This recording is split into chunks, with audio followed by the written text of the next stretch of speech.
প্রথমে আমরা কি করব, মরিচগুলো সুন্দর করে গোটা গোটা ফেলিয়ে মরিচগুলো ভেঙে দেবো, তাই না? মরিচ দিয়ে দিও প্রিয়াঙ্কা।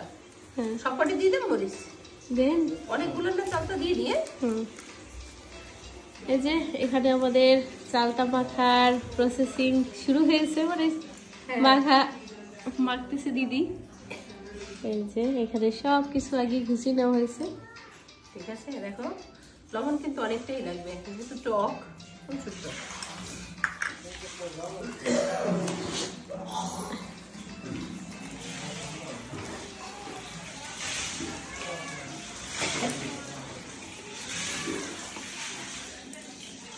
দেখো একটু হলুদ দিয়ে দেবো, আর হলুদের সাথে তেল দিয়ে দেবো, সরিষার তেল।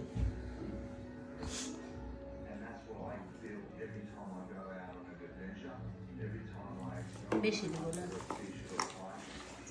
এগুলো বাড়ি পাতা দিয়ে দেবো না, পরে দেবে না, আগে চিনি টিনি। এটা হচ্ছে যে খেজুরের গুড় অল্প ছিল, দিয়ে দিচ্ছি আমরা।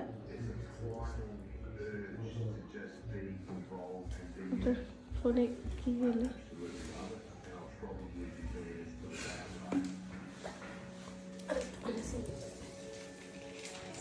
দেখো প্রিয়াঙ্কা, দিদি আর লাগবে, আগে দিয়ে দেখেন।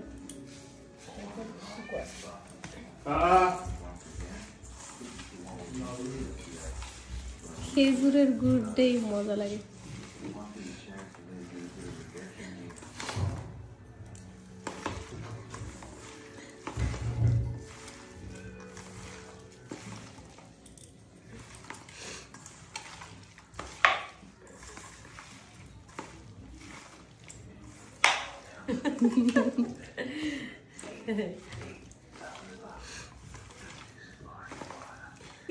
নিজে করছো না, নিজে করলে ভালো। প্রিয়াঙ্কা একটু খাই দিয়ে দাও, লবণ তো আরো মাসবি লাগবে, কিন্তু একটু খাই দেবো। আমি করতে দেবো সব, তোমরা কি কি লাগবে দেখো দিই। বাহ, অনেক মজা হয়েছে।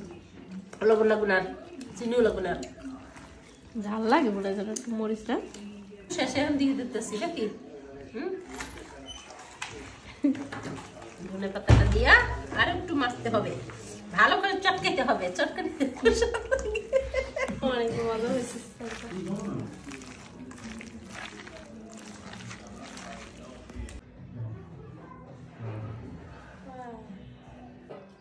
চালটা মাখা এত সুন্দর হয়, আজকে না খেলে বলতাম না। অসাধারণ স্বাদ, অসাধারণ হয়েছে না? হ্যাঁ। চালটাটা কিন্তু থেতলানো খুব সুন্দর হয়েছে, শিশির বেটে থেতলাইছে। মাখছে সেও মনের মাধুর্য মিশাই মাখছে, এই আর যে শেষে চালটা অনেক সুস্বাদু হয়েছে। আর যে শেষে তার কথা আর কি বলবো, তার অনেক যোগ্যতা, অনেক যোগ্যতা না, বৌদিদের কাজের সময় সাহায্য করা দেবরদের এমনি যোগ্যতা হয়ে ওঠে।